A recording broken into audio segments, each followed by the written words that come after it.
Welcome to this episode of GameExplorers, where I show you new games, old games, good games, bad games, games you have forgotten, and the games you want to forget. In this episode, we're going to a video game store called Dragon's Den. This store is located in Poughkeepsie in the state New York. There's just one thing left to say. My name is Michael, and we're gonna play some games. Let's go in. I'm here with David Steltenkamp. Thank you for this interview. Sure. We're here at Dragon's Den. Can you tell a little bit of when it started, that you started this store? Well, I'm not the original owner, but the store was started in probably 1987, about 50 miles south of here, closer to New York City. It's a long story that's really not that interesting, but I ended up buying the store in 2006. It's been in this location for the last 17 years, and we've done a wide variety of different things. It started off as primarily a sports card, comic book store, and has turned into a much greater variety of items, and video games has become one of our biggest departments. Okay. I've also seen that you're not focusing particular on video games, but also on comic books and like the Dungeons and Dragons games. So as you said, your particular was focused on the dungeons or the card games, right? Yes. And there is also some tournaments, right, in the store sometimes. One of the things that sets apart a lot of hobby and game stores, and even the better video game stores, from let's say going to your supermarket or to have your laundry done or something, is that we run a lot of events. Every day of the week there is some sort of organized event for cards or tabletop miniatures games, role-playing games. Video games are a little harder to put together, especially since the internet has moved a lot of the gaming community online. It's not just about coming here to buy things, it's also a place where you can meet people who are also interested in what you do, come in to do things, learn new techniques, or just have a good time primarily. Okay, and your store has a lot of video games, and it has a variety of the oldest games like the Atari 2600 games, but also the newer games like the PS3 and the Xbox 360. Is there a particular system that that's the most people come for? I'd say that the average person is probably interested in 360 is probably the best-selling system overall. Appeals to a lot of the older teenagers and guys in their 20s and 30s. But we really do carry everything, and I probably sell almost as many games that are cartridge-based as I do discs. So the older stuff is good. Okay, and is there a particular system that's in your that you see as the better one, or the one that you prefer the most?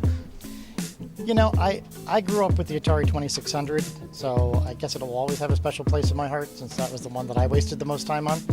But they have different strengths and weaknesses. The newer stuff is very graphically intense.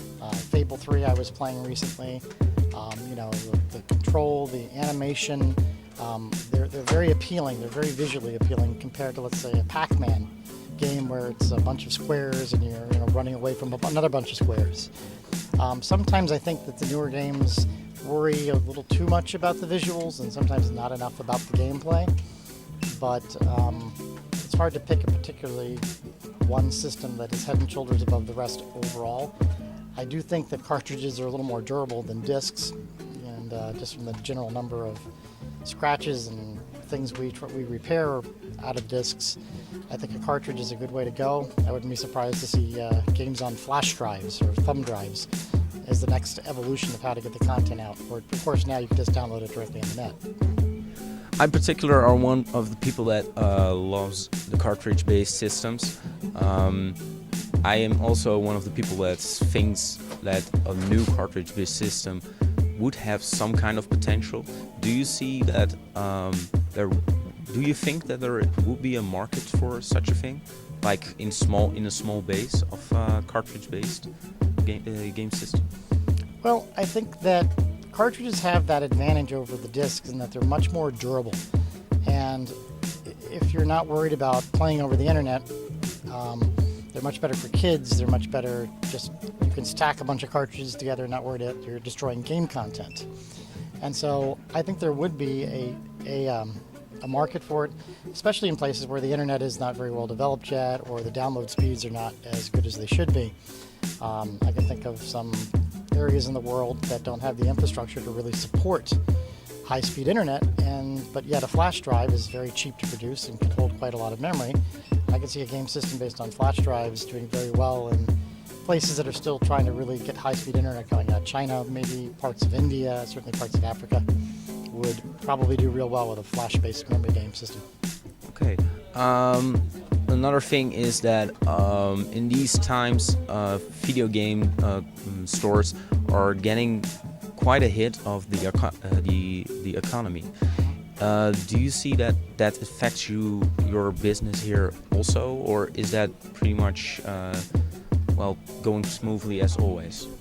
Well, the economy definitely impacted us as well, and I think we're a little luckier in that people, when they have to make decisions about where to spend money, will maybe hold off buying a new game for a little while and get it used because it's going to be cheaper. It's probably one of the worst kept secrets in video games, but the video game retailers do not make a lot of money off of new stuff. A brand new Xbox that sells for $300 to the customer, unless you're Best Buy or Target or even GameStop. And even there, they're probably paying somewhere between $260 to $275 for that unit, and I pay almost $290. There's really no profit in us carrying new games. Same thing with the games. It's a very thin profit margin. The money's made in selling the pre-owned stuff. Okay. So, that's where we try to focus on that. It's a better deal for the customer too. I mean, you buy a new game for $60, and sometimes you can beat them in 10, 15 hours. Wait a week, wait a month, come on in, save yourself 10, 15 bucks, 20 bucks, and then you can sell the game back too. Well, there is also these days some people are speculating that video games are just getting too easy, and what you just mentioned, like in 10 hours or something you're finished and you put it away. Back in the day, or in the older games like on the Super Nintendo and stuff, like Super Metroid, you were busy with searching every inch of the game, and you were busy for hours upon hours. Do you see that video games are getting towards that point that they're getting too easy, but people that want to play really the hard games have to be playing the old games, or do you think there will be some games or a new generation of games that will turn it around? There's been a lot of discussion about the fact that the hardcore gamers, video gamers, are primarily people probably, let's say, 15 through 25, old enough to play the complex games and young enough not to have families and other commitments that kind of take away the time that you might put into those games. I think that there's a worry that the average gamer's attention span is not that long. And I'll make an observation from Fable 2 to Fable 3, since I played both. In Fable 2, I spent a lot of time trying to figure out what I had to go do. I even had a guidebook to help me, but I still spent a lot of time. And I didn't really complete the game until I had finished most of the extra little side things I sort of needed to do to be in a position to finish the game and win.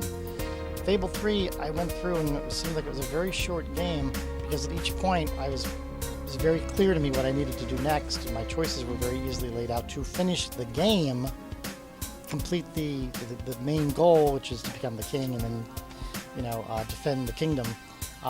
But then I found out that there was so much more, but they kind of led me straight through the game instead of allowing me to wander around.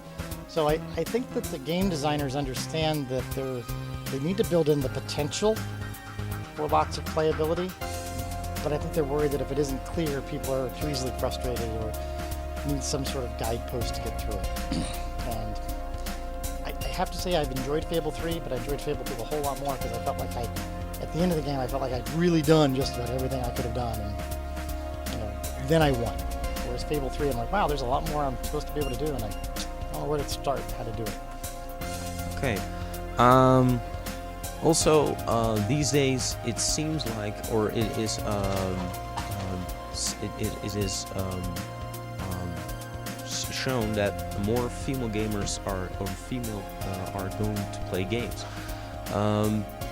Do you see that also in the store, that more female gamers are going to buy used games from you, like for the Super Nintendo or the Sega Genesis? There was a study done a couple of years ago that said under the age of 12, 48% of all video games are played by girls. By the time you get to the age of 15, it had dropped to like 17%. And I think that reflects a lot of the content and the way the games are designed.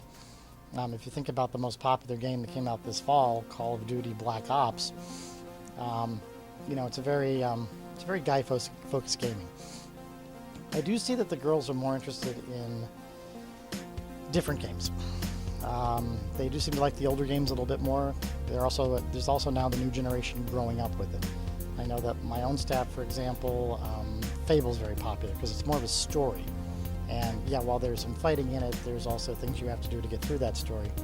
It's not just blowing things up, which I know there's more to Halo 3 than blowing things up, but so when I look at the games that they develop for younger girls, it's more about the interaction between the player and the video game.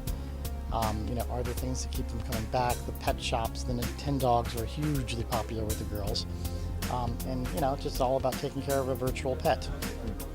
So I think that the game designers, to some degree, realize that there are differences between, male and female gamers. And I think they're starting to come around. I think BioShock was a pretty good example of a game that had a backstory and you had to do